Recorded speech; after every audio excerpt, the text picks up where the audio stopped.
Bir gün Afik Balabəy adındakı dost minir avtobusa.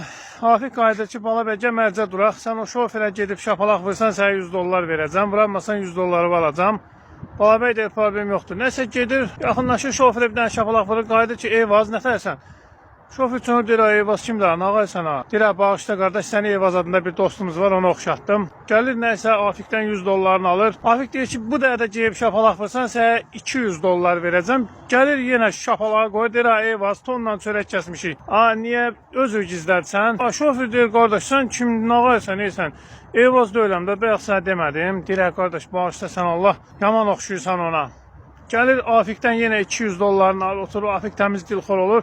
Qayıdır ki, Balabəy, bu dəfə də gedib həmən şoferə bir dənə də şapalaq vura bilsən, sənə 500 dollar verəcəm. Balabəy deyir, problem yoxdur. Durur, gəlir şoferə tərəf, çata-çatda şofer orta güzgüdən görür, sönür dala deyir, qardaş, mənəm, Eyvazam, mənəm. Deyəndə Balabəy bir dənə şapalaq qoyur şoferə, deyir, yekə oğlan sənə, Eyvaz sən denən Eyvazam da, nə məni get-gələ salmışsan bu avtobusun ortasında.